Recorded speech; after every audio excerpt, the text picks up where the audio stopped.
Thank you, Tring Somala, for the introduction. I'm very honored to be part of today's distinguished panel to highlight Tibet and Tibetans' importance in the climate crisis conversation. I will be talking today about the paradox of grassland desertification and President Xi Jinping's narrative of ecological civilization. Tibetans call Tibet Pyokawa Kangjinjong, Tibet the land of snow mountains. Tibetans also have their ways of explaining the vastness of Tibet. Döngari Kursum, 3 districts of Upper Tibet of Burang, Mangyu, and Sankar. Par Uzan Rushi, Middle Tibet of 4 military regiments established during the reign of King Songtsen Gampo. Medokam Kangtu, Lower Tibet's 6 mountain ranges. Tibetans also refer to themselves often as Dongmar Pepa, red-faced Tibetans. These are but few examples widely known amongst Tibetans, which reflects the native Tibetan ways of describing the vast expanse of their land and its people. Then there are more exacting vocabularies of grasslands embedded with the history of kings predating Tibetan Buddhism, such as Staripema Dongden, alpine meadow of 1,000 lotuses found in the Epic of King Kesar, which is one of the richest oral traditions in the world. In the land of Bawa, Kham, eastern Tibet, many grasslands also derive their name from the Epic of King Kesar as well. However, since the military occupation of People's Liberation Army into Tibet, sweeping changes of loss, destruction, and separation were forced upon and etched profoundly in the memories of Tibetans. Tibetans then came to be described in the language of colonization as backwards, and their ways of seeing and describing their mountains, grasslands, and rivers were excluded from the emerging power and top-down policies and campaigns of the then newly formed People's Republic of China. President Mao Zedong saw the world through the lens of class struggle and interpreted it from Marxism-Leninism, and this became the framework for describing Tibet and Tibetans. Where are the memories and knowledge of Tibetans and the Chinese Communist Party's so-called development policies? Policies which are from their inception conceived from a different worldview, thought, discussed, and decided in another language, and finally translated and announced in Tibetan. In order to understand Tibetan experience of China's development, we are reintroduced to Tsaripema Dongden, alpine meadow of 1,000 lotuses, in a contemporary short story from Tibet by Tring Tunru. In the short story entitled The Valley of Black Foxes, a family pasture inherited from generations ago is measured, divided, and expressed in a written document entitled The Proof of Pastureland. The family later relocates to Xingfu Shengtai Yiminzen, Happy Ecological Resettlement Village, in hope of their daughter getting access to education. Before even reaching there, the family faces difficulties in memorizing, remembering, and repeating these words in Chinese. At the end of the story, their daughter dies in an earthquake and the family is devastated. They decide to return to their valley, only to find trucks loaded with coal driving away. Growing into the shocking realization, Sangye, the husband, said, "Now I understand why the foxes of this valley are all black." His wife, Ludun, who had been silent the whole day, finally spoke. "All the expensive coal came from here, the Valley of the Black Foxes."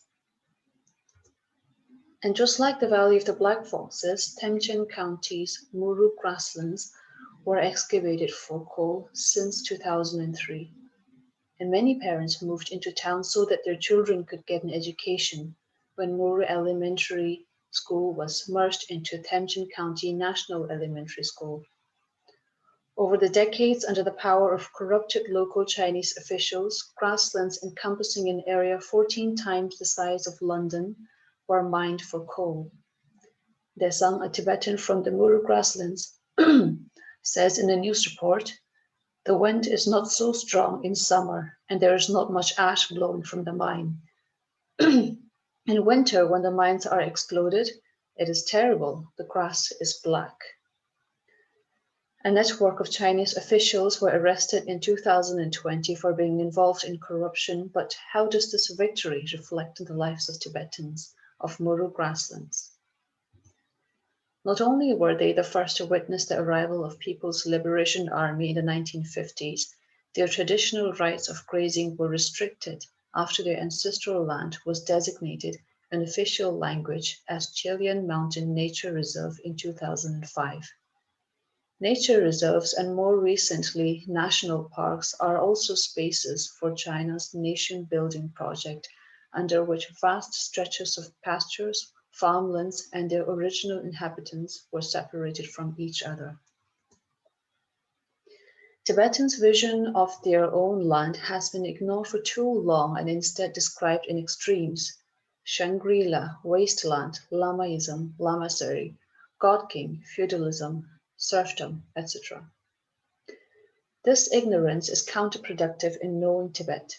It denies ourselves of the knowledge of how Tibetans see their world and shape their landscape. In 2017, I gave a presentation about Tibetan nomads facing the threat of exclusion from their land under UNESCO's approval of a vast area as a purely natural heritage site. After the presentation, a high-ranking official approached me and expressed, "Everything is suffering," a teaching of Buddha. On the other hand, a man from an indigenous group in Africa came forward and encouraged me to not give up. Tibet's landscape is not only and purely a story about Buddhism, it is also of an ancient belief system of Pen.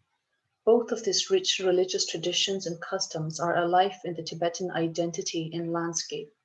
In oral histories, rituals, acts of propitiation, mountains, rivers, and grasslands come alive as sacred bodies of Yula, local deities, Lu, Nagas of water bodies, Sabda, master of land, etc. Tibetans' worldview of themselves and their environment was both complex and rich, always aware of the limits of what belonged to theirs, what belonged to other forms of sentience, how they interacted together in nature and culture. Wherever the Tibetan nomads, semi-nomads, and farmers lived and flourished, other realms of sentience were believed to be living with them. In such a unique worldview, the biodiversity cultures on Tibet flourished and shaped Tibet's landscape. Alpine meadows and snow mountains of Tibet, therefore, have a rich history predating Tibetan Buddhism. Tibetan names of sacred mountains and mountain deities are often interchangeably used. To name a few, there is Amye Machen in eastern Tibet, believed to be the sole mountain of King Kesar, Udikongil in South Tibet, where Yungbulhakang, the first fort of Tibet, is built, Yenchen Tangla in the north, Kangar Tise in the west, and Yarla Shampu in central Tibet. The vitality of the land in Tibetan's worldview inherits both Buddhism and Pen. Over the centuries, from the times of kings, emperors, tribal lords, and the Dalai Lamas, the stewards of Tibet's landscape have co-evolved with these belief systems intact throughout the changes in power structures. Their days and nights were also in full awareness of the changes in the season, productivity of their grasslands, farmland, well-being of their domesticated livestock, the limits of their labor with the changing seasons. The indisputable evidence of their knowledge, skills, and abilities in managing their land is embedded and embodied as well in their language, their dialects, oral histories, folk songs, and practices. Words and landscape as such are grained into each other.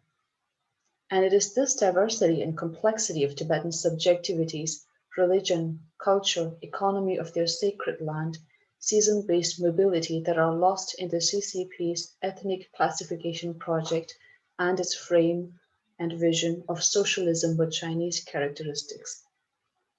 The CCP rushed to classify, categorize, measure social progress, and thus unleashed an era of interconnected policies that profoundly shaped Tibet's landscape. The stewards of Tibet came to be then classified as Shaoshu Minsu, minority nationality, and their worldview coerced to reject as four olds: old ideas, old culture, old customs, and old habits. Through land reforms, collectivization of grassland, farmlands, the Great Leap Forward campaign, and Cultural Revolution, the Chinese Communist Party's vision and worldview reorganized Tibet's sacred land, its economy, and social structure. Land unused by agriculture was also viewed as wasteland and empty. Grassland Law of 1985, later revised in 2003, from their design were ignorant of the rich and complex worldview of Tibet's pastoral, agro-pastoral, and agricultural economy. Instead, concepts like rational use, carrying capacity, and fencing were introduced.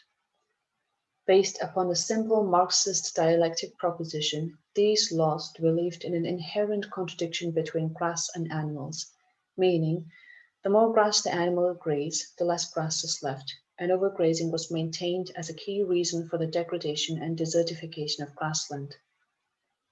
Nowadays, another state-led development worldview is being widely disseminated in China as well as at the United Nations. It is called Ecological Civilization, Shengtai Wenming in Chinese, translated in Tibetan as Gekampilyun. This is a state-led concept enshrined in the Chinese constitution, and there are studies and funding made available for it. In the time of climate crisis and China's commitment to become carbon neutral by 2060, buzzwords like net zero and green are spreading in the Chinese state media as well as through the Green Belt and Road Initiative. The ecological civilization narrative appears to have been formulated into a theory said to be developed by Xi Jinping himself in August 2005, called the Two Mountains Theory. Some of the frequently repeated catchy phrases of this theory are green water and green mountains are golden mountains and silver mountains.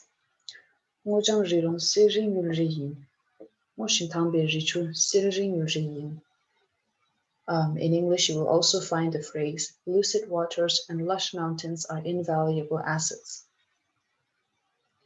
Since the occupation of Tibet in the 1950s, Tibet's social structure was abruptly dismantled and steered into another direction of change. The culmination of these development, socialist, and environmental protection policies are solidifying in the heart of ecological civilization narrative.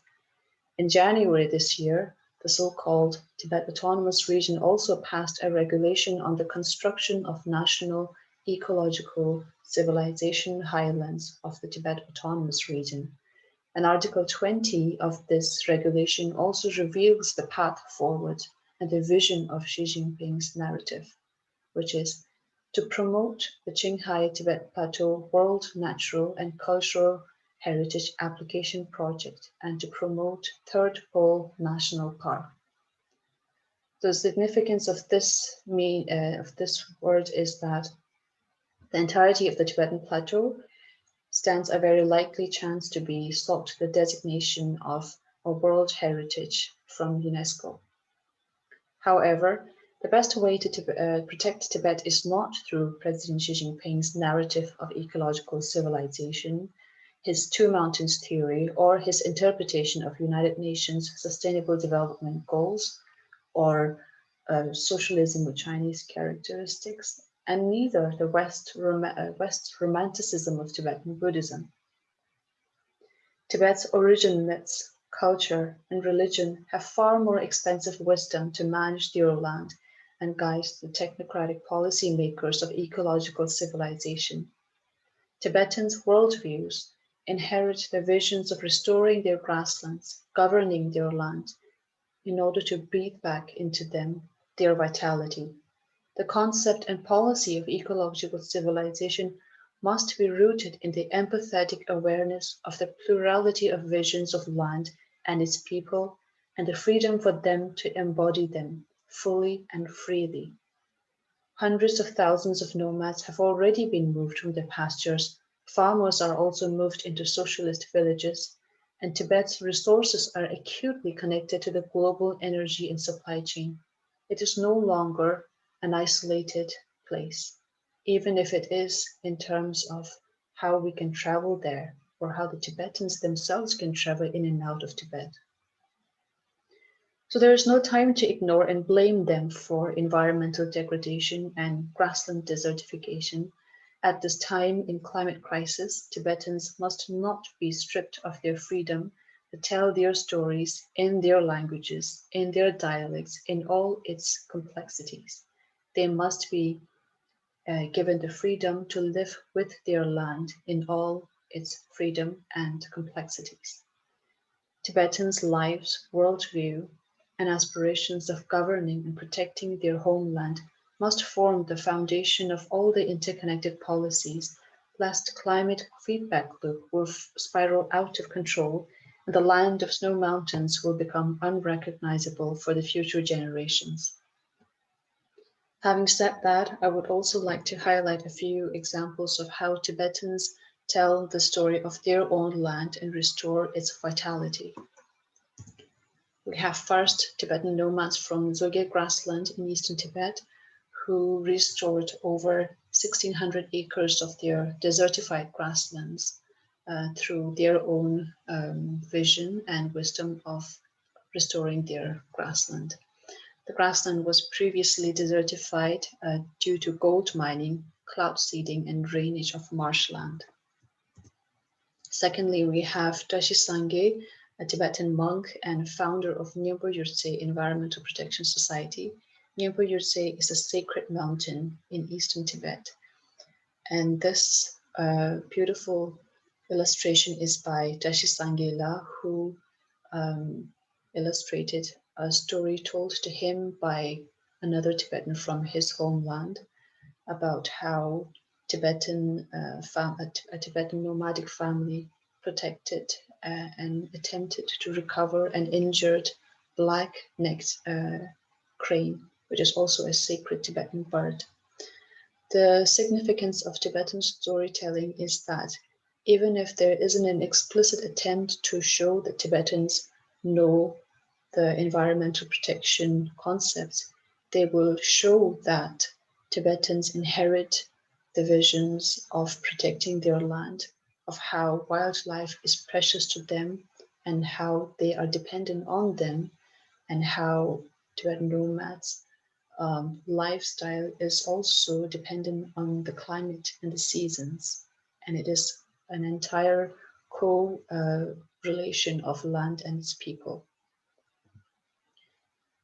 And finally, we have a book from Tibet, which compiles very thoroughly how the Tibetan nomads inherit and how they have domesticated yaks on the Tibetan plateau, and how their culture is deeply embedded in a very rich knowledge of governing their land and its wildlife.